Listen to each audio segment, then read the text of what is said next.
আমেরিকার মধ্যস্থতার সংঘর্ষ বিরতিতে রাজি হয়েছে ইসরায়েল এবং সিরিয়া। শনিবার এই দাবি করেছেন তুরস্কের মার্কিন রাষ্ট্রদূত টম বারাক। এক্সের পোস্টে তিনি লিখেছেন, আমরা দ্রুজ বেদুইন সুন্নিদের অস্ত্র সংবরণের অনুরোধ করছি, সেই সঙ্গে প্রতিবেশীদের সঙ্গে মিলেমিশে শান্তি ও সমৃদ্ধিতে ভরপুর একটি নতুন এবং ঐক্যবদ্ধ সিরিয়া গড়ে তোলার আহ্বান জানাচ্ছি।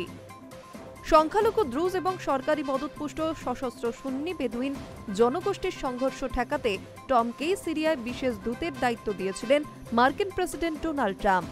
গত এক সপ্তাহে দ্রুজ এবং বেদুইন বাহিনীর সংঘর্ষে ৩ শতাধিক মানুষের মৃত্যু হয়েছে।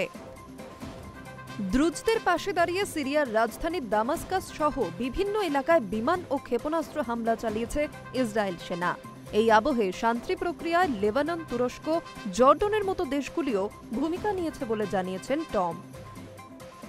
সিরিয়ায় অন্তর্বর্তী সেনার মদতে বৃহস্পতিবার নতুন করে সংখ্যালঘু দ্রুজদের বসতি সুয়েদা প্রদেশে হামলা শুরু করেছিল সুন্নি বেদুইন জনগোষ্ঠীর জঙ্গিরা। তারপরেই নতুন করে সংঘর্ষ বিরতির তৎপরতা শুরু করে তুরস্কের মার্কিন দূতাবাসের আধিকারিকেরা। প্রসঙ্গত, গত ডিসেম্বরে বিদ্রোহী সুন্নি গোষ্ঠী হায়াত তাহরির আল শাম HTS এবং তাদের সহযোগী জৈশ আল ইজ্জার যৌথ বাহিনীর হামলায় সিরিয়ার শিয়া শাসক বাশার আল আসাদের সরকারের পতন ঘটেছিল। তারপর থেকে শিয়াদের পাশাপাশি সংখ্যালঘু দ্রুজ এবং কুর্দ জনগোষ্ঠীর উপরে সুন্নি সশস্ত্র বাহিনীর হামলার অভিযোগ উঠেছে ধারাবাহিকভাবে। ইসরায়েলের মদতে প্রত্যাঘাত করেছে দ্রুজ মিলিশিয়া বাহিনীও। গত রবিবার রাতে দক্ষিণ সিরিয়ার সুয়েদা প্রদেশে সুন্নি ইসলামপন্থী বেদুইন সশস্ত্র বাহিনী এবং সরকারি সেনা মিলে দ্রুজ সংখ্যালঘু গোষ্ঠীর জনবসতিতে হামলা চালিয়েছিল। প্রত্যাঘাত করেন দ্রুজ যোদ্ধারা।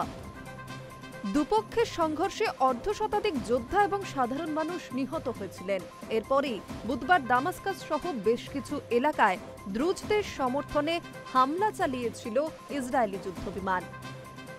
চলতি সপ্তাহের গোড়ায় আমেরিকা, তুরস্ক ও আরব দেশগুলির মধ্যস্থতায় দ্রুজদের সঙ্গে যুদ্ধবিরতি ঘোষণা করে সুয়েদা থেকে সামরিক বাহিনী প্রত্যাহারের নির্দেশ দিয়েছিলেন অন্তর্বর্তী সরকারের প্রেসিডেন্ট আহমেদ আল শারা। কিন্তু বৃহস্পতিবার রাত থেকে আবার সেনার মদতে সুন্নি জঙ্গিরা হামলা শুরু করায় পরিস্থিতি ঘোরালো হয়ে উঠেছিল। Hi news network.